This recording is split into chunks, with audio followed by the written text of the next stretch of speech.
Like Elizabeth said, I am Surfrider Foundation's Hawai'i Regional Manager, and as the Regional Manager, it is my job to support our active chapters here in Hawaii, and also to support and grow not only our on-the-ground programs, but also, even more importantly, our volunteer-based activist network, because that's really the core of who we are and what we do, and why we've had so much success, not only in Hawaii, but across our entire network, and nationally and even internationally. So obviously, over the past couple of months, we've all been just thrown into a completely unprecedented time, and all facing very unprecedented challenges. But with those challenges have come some, what we're calling silver linings, and some really positive outcomes in terms of our local environment. And if you've been down to the beach or to the water lately, I just want you to take a second and think in your head, like, what did you observe? What stood out the most to you when you went down to the ocean, or maybe swam? And for me, and for people that I've been talking to over the past couple of weeks, it was how clear the water is. The water clarity has been really incredible. And anecdotally, we've seen clear water across the island chain. And this is a picture on your screen from Waikiki that was taken just a couple of days ago. So this is typically one of our most populous, one of the most crowded coastal stretches in the entire Hawaiian Islands. And the clarity that we see in this picture, you can almost pick out like individual coral heads almost.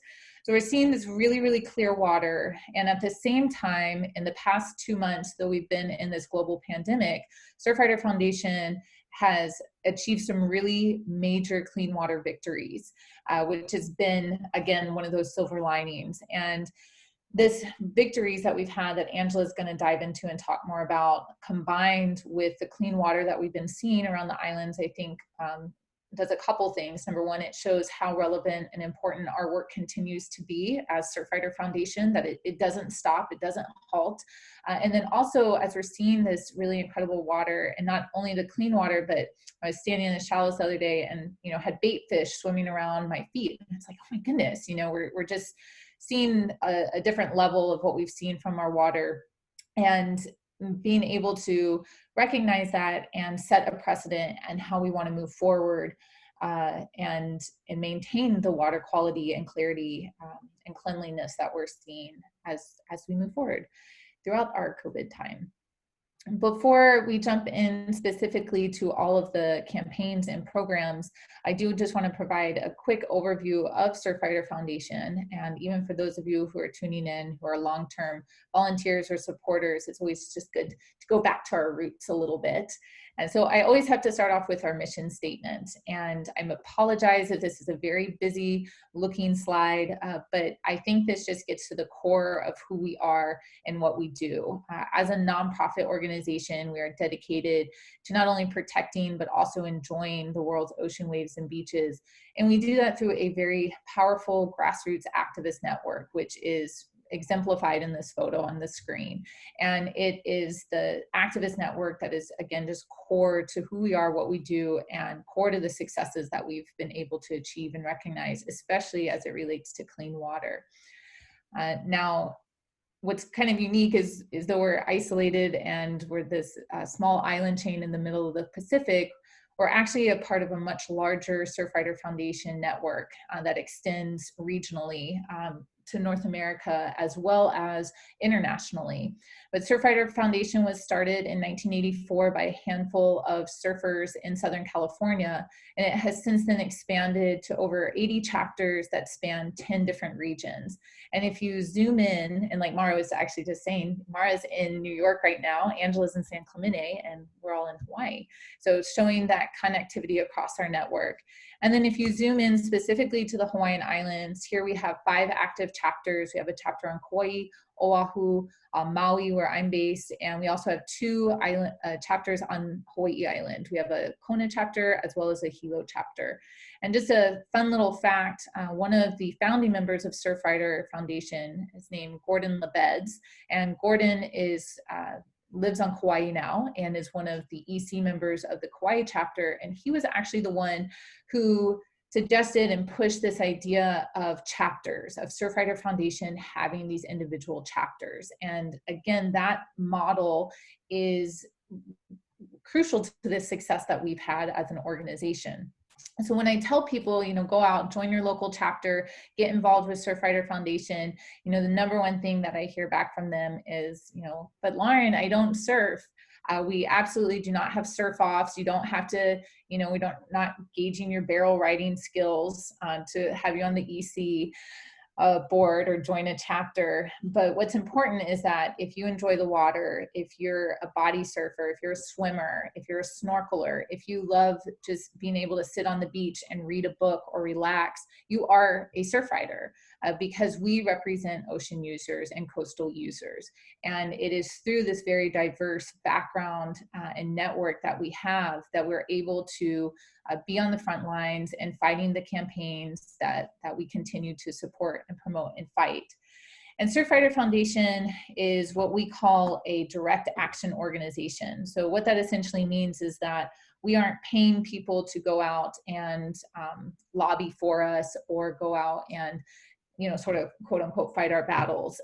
It is us, the individuals who are affected by the issues. So in this case, ocean users, who are directly taking action to address those issues. And you can see that in just a couple of the photos that I included, whether it's through sign waving, whether it's through building ocean-friendly gardens, whether it's through water quality testing, or showing up to testify, or getting involved in litigation, right? Going and suing people. So it is coming from this core of locally driven and locally based chapters and activists who are fighting for essentially their backyards and the oceans that that are important to them and important to us. So that does, it is unique also in this time of COVID because it has kept us very active and very relevant. It's not that everything just shut down because Surfrider is just based somewhere not in Hawaii. No, we're continuing to be affected. Our local chapters are continuing to be involved and even going as far as providing education and outreach like this. So when you think about ocean conservation and coastal protection, you know, that's very broad. So to distill it down and make something that we can really focus on as an organization, Surfrider has identified our 5 key initiatives that you see on your screen here. And that's ocean protection, coastal preservation, clean water, beach access, and plastic pollution.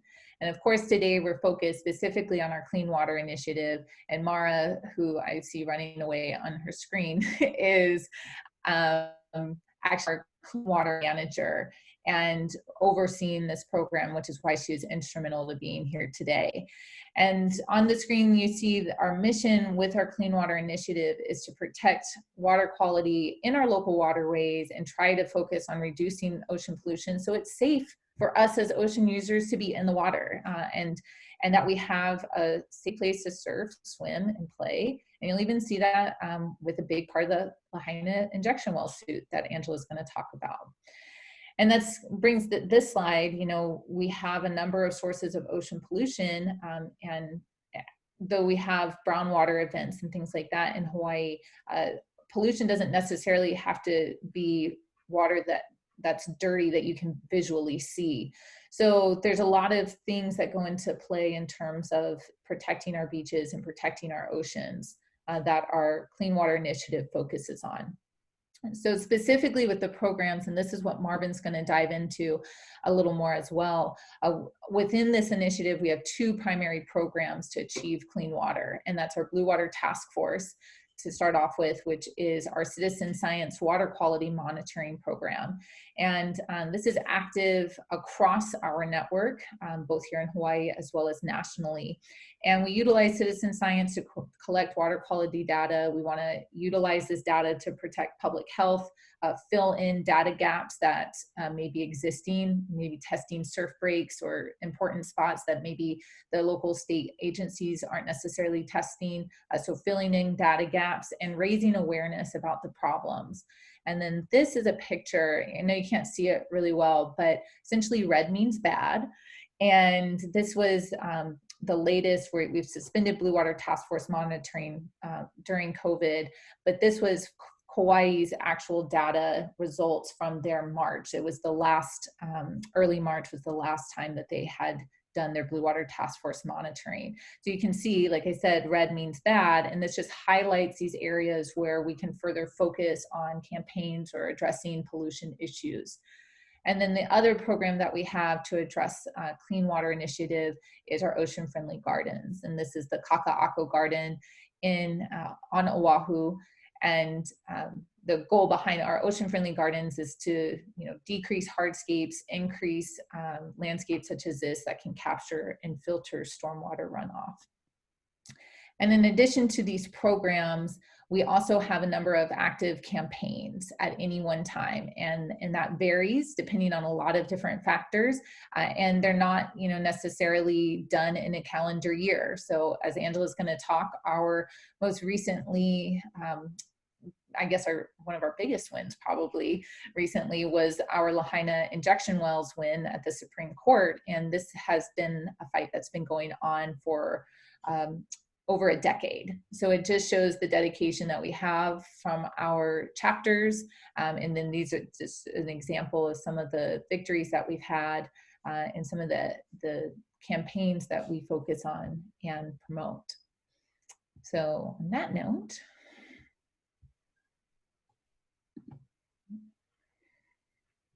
thank you so much, Lauren. That was a great overview of Surfrider and what we do for clean water.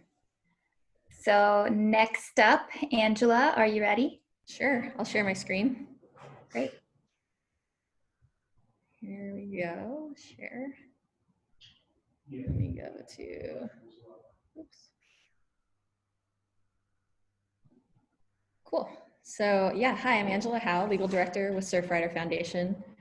I've been around longer than our LAHAINA lawsuit, which is a long time since that started in 2009, the campaign, and then we actually filed in 2012. So we've had a ton of great work, especially on water quality in Hawaii. In a lot of ways, you guys lead the nation on the work that you're doing. So I'm going to talk about a couple cases today, including the LAHAINA injection well case that we just won at the U.S. Supreme Court, and the litigation we filed with Center for Biological Diversity and Sustainable Coastlines Hawaii on accounting for plastic pollution and impaired water bodies.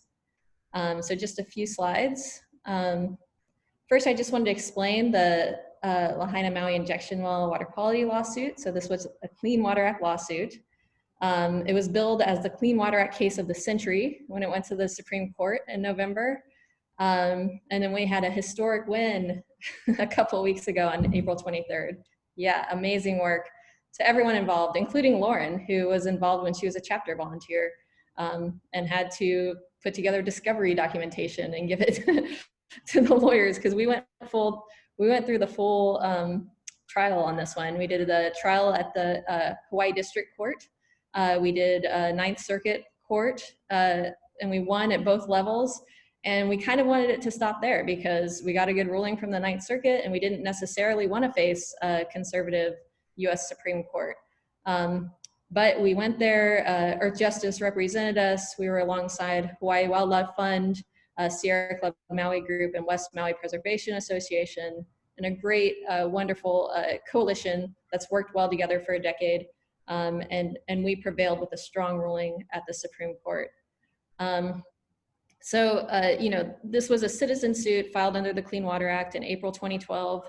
The issue presented to the Supreme Court was whether the Clean Water Act requires a permit when pollutants originate from a point source but are conveyed to navigable waters, which is the Pacific Ocean, by a non-point source such as groundwater. So we know direct discharges, if there's a pipe into a lake or the ocean and it's polluting the ocean, it emits pollutants, that is a direct point source and has to be covered. It is liable under the Clean Water Act. However, if there's an intermediary conduit, so groundwater, to the water of the US, the Pacific Ocean, in this case groundwater, is there liability? So that was really the question that went up to the Supreme Court. And the Supreme Court found that there's Clean Water Act liability for pollutants when there's a direct discharge. So when a pipe directly goes into a water body, or when there's the functional equivalent of a direct discharge. So we have very strong ruling at the lower court and the Ninth Circuit to show that this could be the functional equivalent, because we have trace or die studies that show the pollution going from the injection wells goes directly into the ocean waters. And you can see the same pollutant color come up from these wells in Kahikili Beach here, where you can see there's algal blooms that suffocate coral, obviously make it horrible for scuba and recreation, and really impair the water quality in that area. So one point I did put here is that we settled in 2015 on the penalties. So normally when you lose a Clean Water Act case, all the penalties go to the US Treasury. However, here we really wanted to focus on reuse projects in Maui, and reuse of water instead of injecting it into the groundwater. So under our settlement, once the case is finalized, the $2.5 million will go towards reuse projects in Maui, and $100,000 will go towards penalties to the US Treasury. So that's a really good settlement that we arranged 5 years before the court decided, because that liability question, whether or not they were liable in the Clean Water Act, was the more almost pedantic question, the question that was more, what a Supreme Court would want to rule upon liability. So it's great because it didn't create a huge loophole in the Clean Water Act. So one of our hashtags was keep Clean Water Act intact.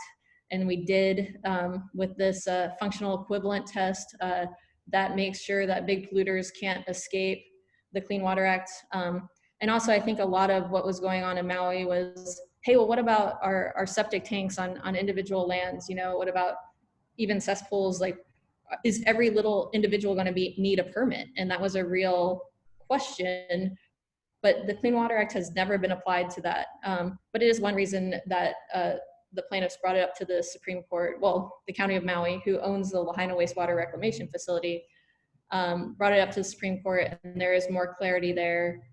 Very unlikely that they would be charged under the functional equivalent test or found liable. But anyways, this is a picture of the injection well facility, and this is showing how the waters are polluted from those seeps, the north seep and the south seep, from the LAHAINA wastewater reclamation facility and going into the nearshore waters there. It injects 3 to 5 million gallons per day of treated sewage. The sewage comes from local homes, businesses, and daily injections of treated sewage into the underground wells. And these, the associated pollutants are nitrogen, phosphorus, suspended solids, bacteria, pharmaceuticals, industrial chemicals, etc. So there were 2 trace or die studies with the University of Hawaii Moana and one with USGS in cooperation with the Department of Health. So 2 very substantiated studies that showed this causal link.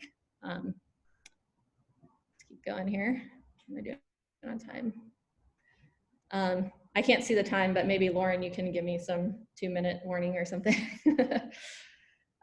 So we had great, well, you can see the hashtag there, Clean Water Intact, some great on-the-ground organizing in Maui, even trying to convince the local county to drop the lawsuit. Hey, it doesn't need to go to the Supreme Court, because what we need to do is instead reinvest that money into reuse projects here on Maui.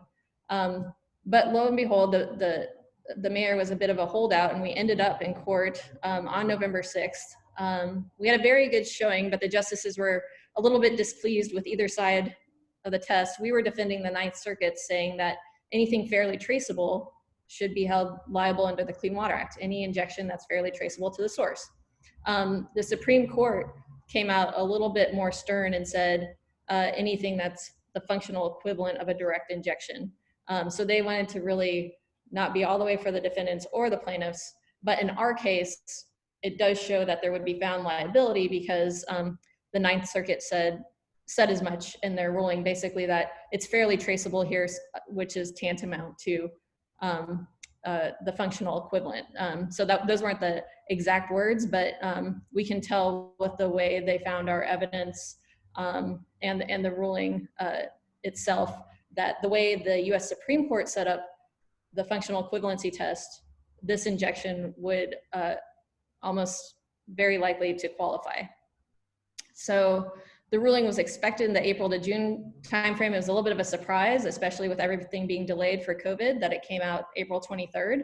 But we were pleasantly surprised with the 6-3 ruling in our favor. So this just sets up, I think Sierra Club or Earth Justice put together this infographic. There were, I think it was 37 amici parties. So that's friends of the court that weigh in on one side or the other. And this really shows how important the case was. So you have on the side of Surfrider and our co-plaintiffs, EPA administrators, both Republican and Democrat, law professors, all of these state that control water quality in their state, aquatic scientists, craft brewers, Constitutional Accountability Center, Trout Unlimited. You're getting a ton of not only environmental groups, but states and regulators on our side. And then with Maui County, we had the Trump administration that runs the current EPA, the oil and gas industry, pipeline industry, utility industry. So all of the big industries that could be the cause for pollution and really taking advantage of a weakened Clean Water Act. And then, so what happened at the Supreme Court?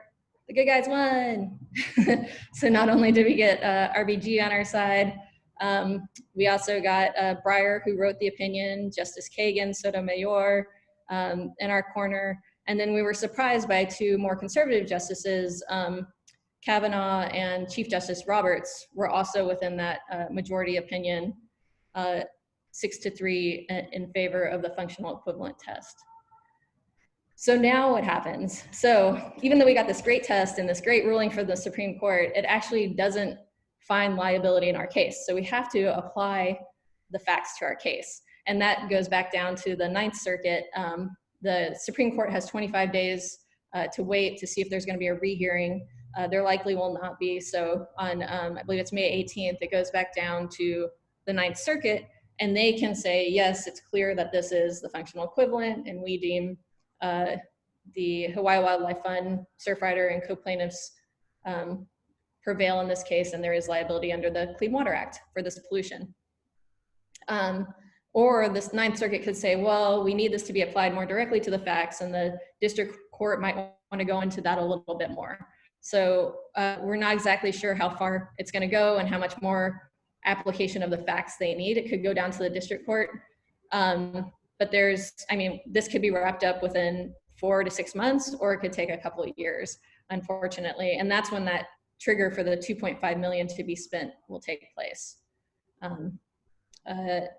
And no matter what, we have this good ruling that set nationwide precedent to keep the Clean Water Act intact and not allow that big loophole for polluters to just use groundwater to do so. So really important case, and we're really pleased with the outcome, and really amazing work from the Maui chapter. I mean, that's something you're gonna have to your credit for decades to come. So sorry, I'm probably ahead of time. I'm sorry, I can't see my time. But I did want to touch on this Clean Water Act case under Clean Water Act Section 303D, which regulates impaired water bodies.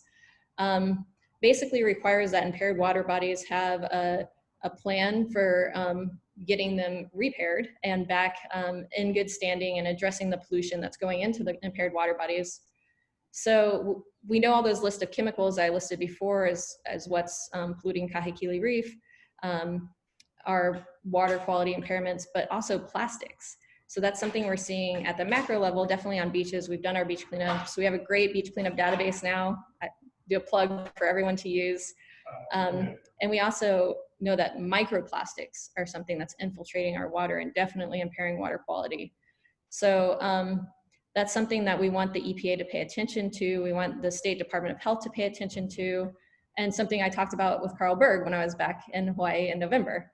So, you know, he said, oh, there's this really interesting notice of intent to sue letter that the Center for Biological Diversity sent to DOH and EPA. And that's something that we have a lot of great data on. So we'd like to join the case. So luckily, I went to law school with the head of the ocean program at Center for Biological Diversity. And she said, yeah, we'd love to have you in the suit and love to see your data. I know you've been doing a lot with Hawaii Wildlife Fund, and we basically have the largest data compilation on beach cleanup and water cleanup maybe in the world. So they allowed us to join the suit in February 5th, 2020. So that was under the Administrative Procedure Act for violations of the Clean Water Act and how to administer 303D impaired water bodies.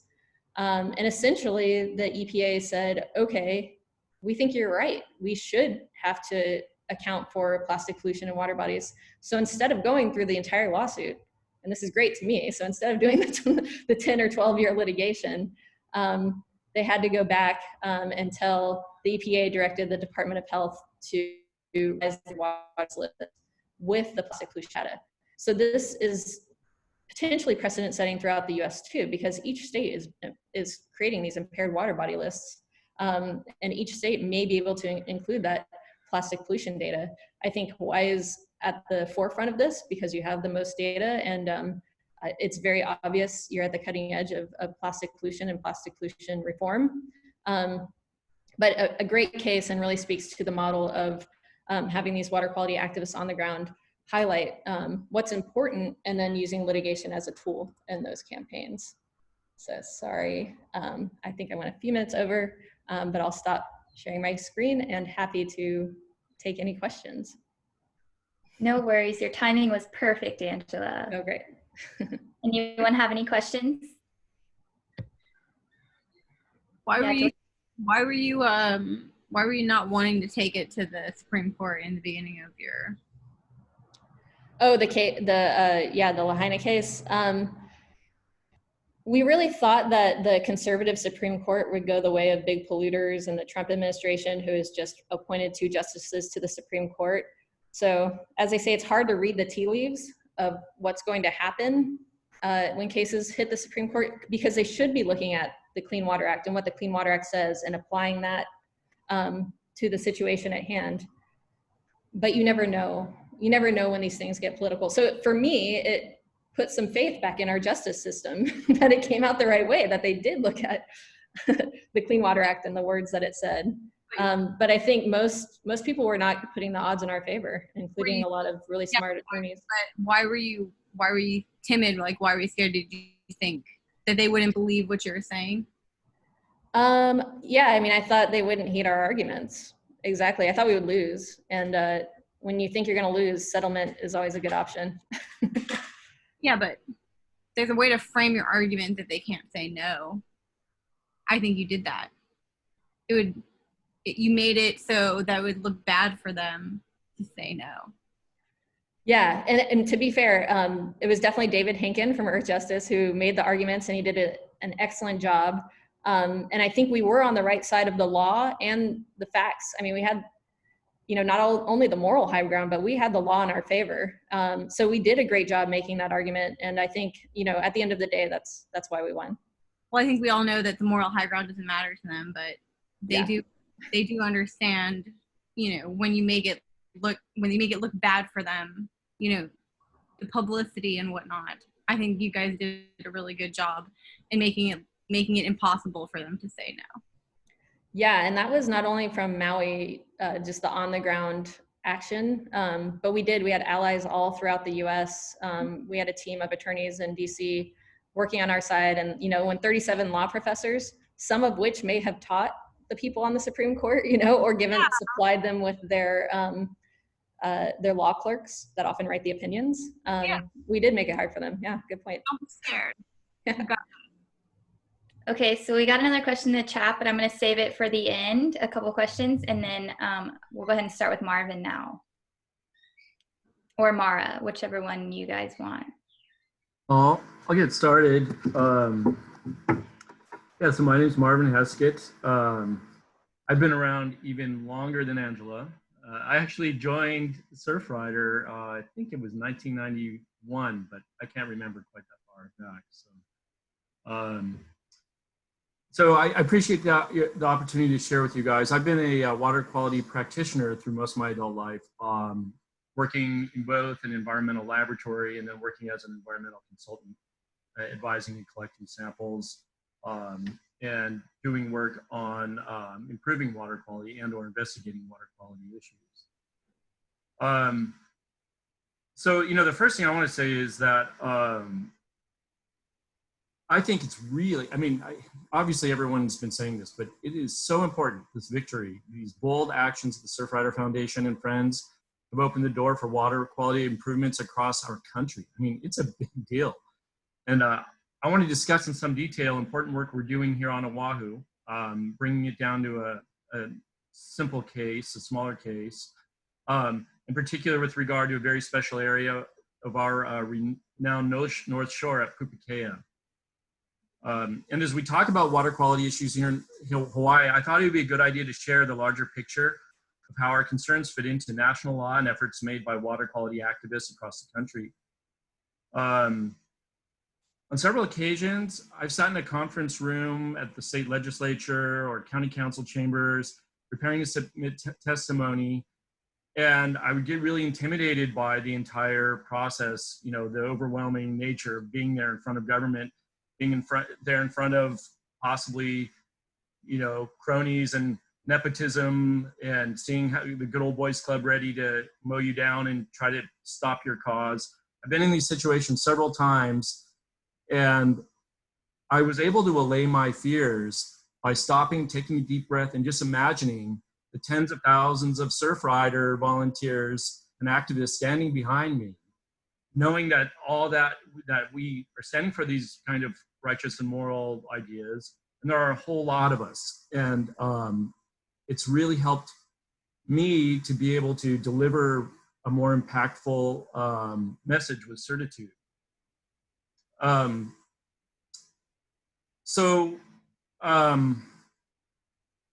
I guess I wanted to also just mention that a key member of the organization, several key members of the organization, are the people that we have at National. Surfrider National is a fantastic organization with a lot of skill and capability. And a key member of that organization is Mara Diaz, who's on this call.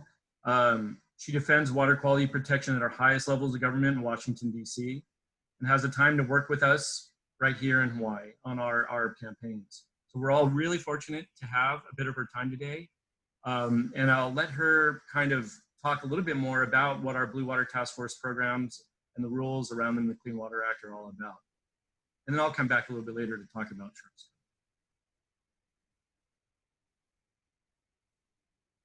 Thanks, Marvin. I'm trying to share my screen here.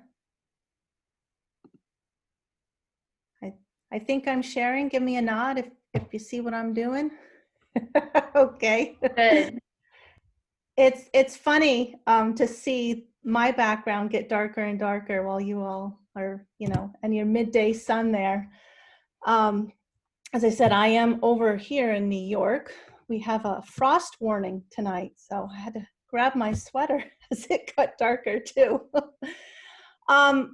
Lauren sort of teed me up with this earlier. I wanted to start simply by just sort of saying, why do we monitor water quality at the beach?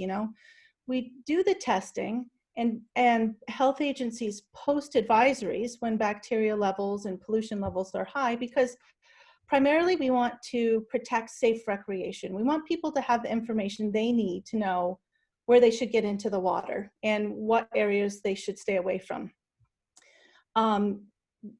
In posting advisories, particularly where people can see them, signs on the beach, you start to build this community awareness of where are these signs coming from? People are asking, why are these signs up here? Why is the water polluted? And that really starts to generate that political will that you need to find and fix those sources of improved pollution, so that hopefully you can see water quality improvements and a return to clean water.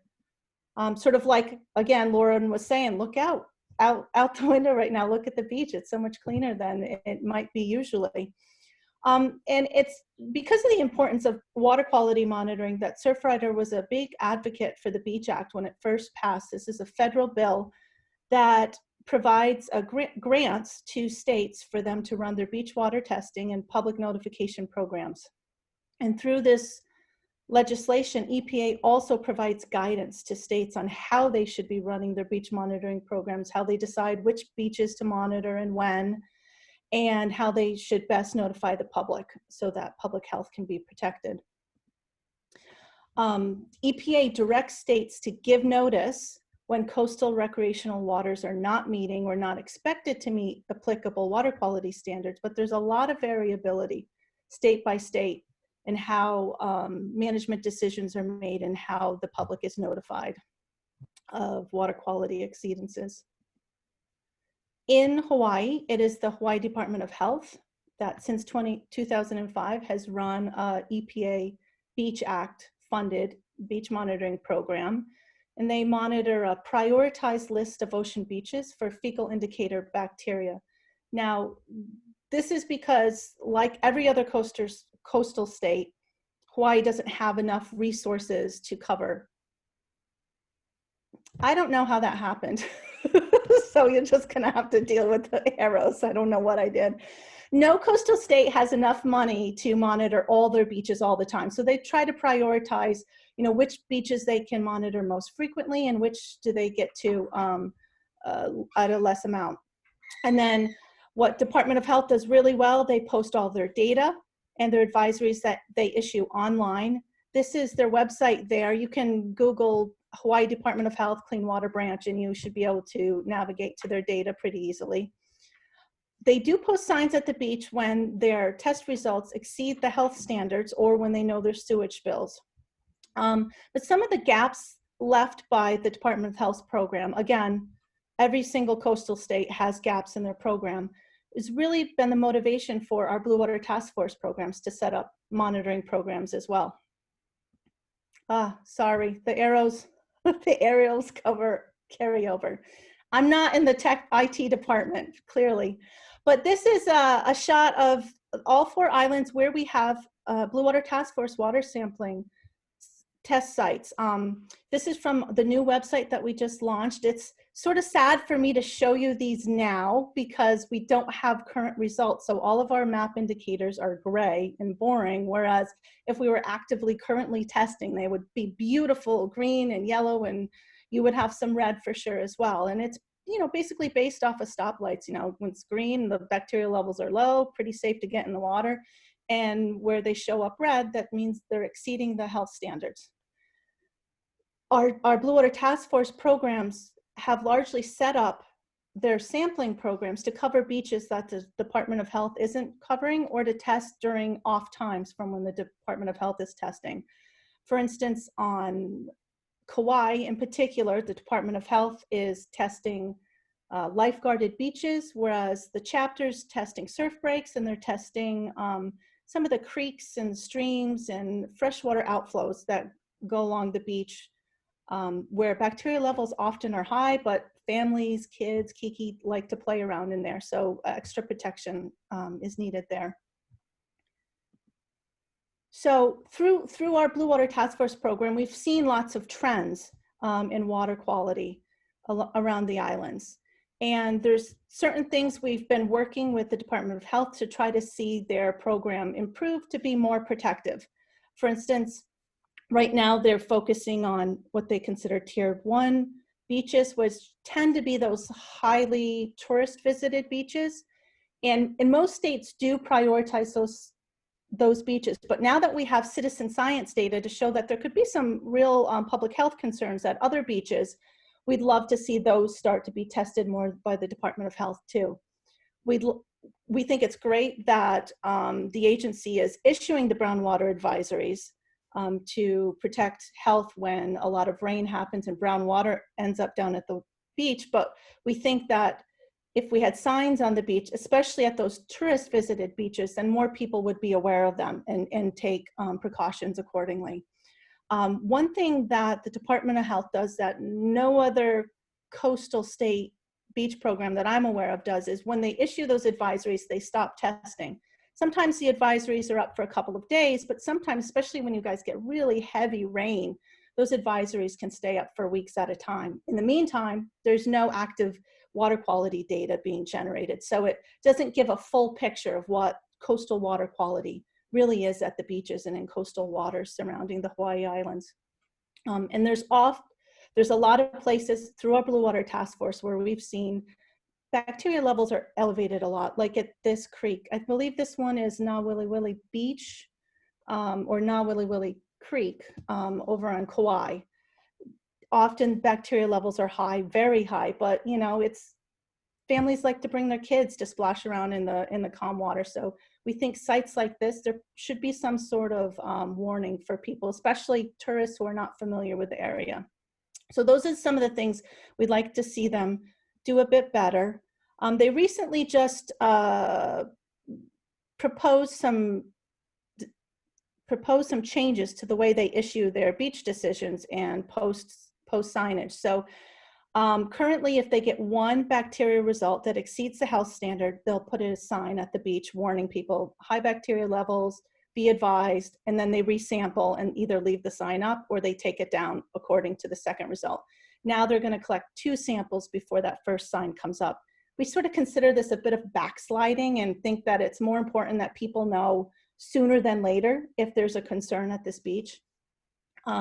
There's also a change proposed so that those permanent signs where bacteria levels are high frequently could be removed if the human health risk is not really known or is not proven. And again, because it's a Department of Health, we think they should be more proactive. And like, if you don't really know where the pollution's coming from, let's make sure public has fair warning until you know for sure exactly what the health risk is. So we submitted comments not in support of the proposed changes, and I suppose it'll probably be, I don't know, maybe a month or 2 for the public process to carry out, and we'll know what exactly happens.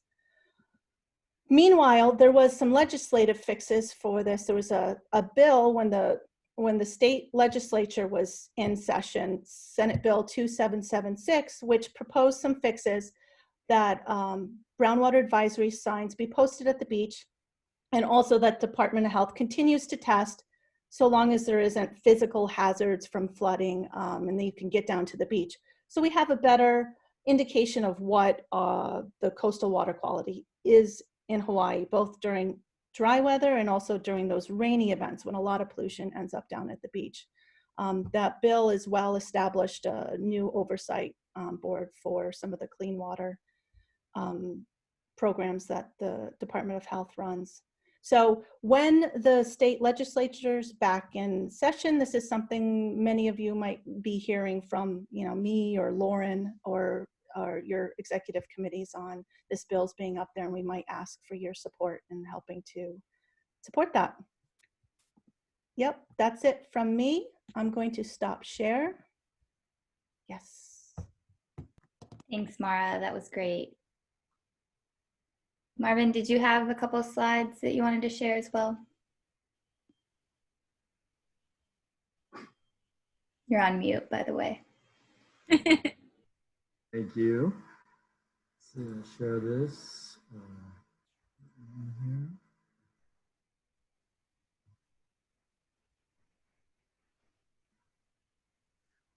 Is that up? Yes. All right. Yeah, well, so I wanted to get into some details about some of our applications of a Blue Water Task Force effort in conjunction with Sharks Cove on the north shore of Oahu. So I've observed, I've been a water practitioner, like I said, for a long time. I observed large scale pollution such as the break of a major sewage main in Waikiki in 2006, to molasses being spilled in the Honolulu Harbor, and I've done water quality testing in relation to both of those events. The thing that we've seen all through these years is that in general in Hawaii, our water quality along our shoreline is actually really nice. Despite a few major problems that we've had, water quality tends to be good compared to most places in the world. I think that tends to give a lot of folks a false sense of security that the water just is clean all the time. There are potential impacts to the water that we live with on a daily basis. And those tend to be these unseen things, with either groundwater seeping, carrying pollutants with it into our nearshore environment, and or from stormwater pollution. And that one's a little more obvious when it happens. We see these brown water events, but what we probably don't realize all the time that carried along in that brown water is not just the dirt and the soil, but it's all the pollutants that are attached to the soil, which can settle on the reef and cause damage. So there's certain areas of the islands that tend to be impacted more by these issues. Unfortunately, as of a few years ago, some work that had been started near Sharks Cove added to a new pollution problem there, which alarmed me personally, and I got involved with the Save Sharks Cove Alliance, along with the Surfrider Foundation, and we became allies of that organization. So Sharks Cove, it's an irreplaceable public trust resource. It's a world-renowned diving location and one of the most beautiful locations on Oahu. It's a rare region of the North Shore of Oahu that is protected from the powerful winter surf. So it harbors an enormous variety of marine species to allow them to shelter and reproduce, especially through the winter months. In order to better understand its ecological value, the Save Sharks Cove Alliance with the Surfrider Foundation and Blue Water Task Force has taken on a study of background water quality measurements. And samples are taken during periods of calm, rain, where we have a low tide to help improve the amount of groundwater which is discharging. To just get an idea of what it is that composes the water quality during these kind of calm, pristine moments. We have a list of the things that we're looking for. It's quite a large selection. And part of what we're looking for here are potential pollutants that are coming through the submarine discharge or the groundwater discharge right on the beach. We could actually see it at low tide. Coming from groundwater that's potentially impacted from across the street. These impacts are clear now, legally clear, as we've been hearing from the previous speakers today. So this process has started, and we've got some background samples. And then what we're concerned about is the potential for construction activities from across the street at a proposed development, well, a development that's been partially underway, impacting the near shore when the stormwater that runs across the denuded and barren soils on the construction site picks the soils up, delivers them down a storm drain and across through this conveyance right onto the beach, right into the Marine Life Conservation District. The concern that we have is that the pollutants that are associated with activities that are there happening on the site where the brown water is being generated include, these food trucks and various restaurant operations that have things like oil and greases. There's cars that park and drip oil and brake dust and tire dust and all these other things which could potentially impact the Marine Life Conservation District and impact the very sensitive ecology right there in Sharks Cove. So we also have a program to collect samples during these stormwater events. And the program was set up and designed to maximize the ability to look at a first flush scenario, or when this stormwater that's probably more laden with pollutants comes down the beach and into the cove in the area by 3 tables. You can see here just a picture of how yucky it looks. The turbidity on that sample, turbidity is a measure of water clarity. The turbidity in that sample was hundreds of times above what the state allows through its regulations to be discharged into the water. That alone, without pollutants, can cause problems by just suffocating the coral, just laying on the coral and or on breeding grounds for various marine organisms that could be in the shallow sediments.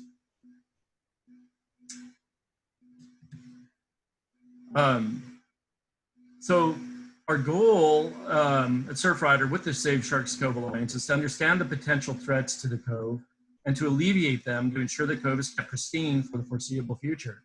And in all reality, actually return it to a better state that it was in before these runoff events started happening a few years ago. So I encourage you to take some time to review the issues at Sharks Cove and to visit the Save Sharks Cove Alliance site to see how you can help to protect one of Oahu's most pristine and valuable marine environments.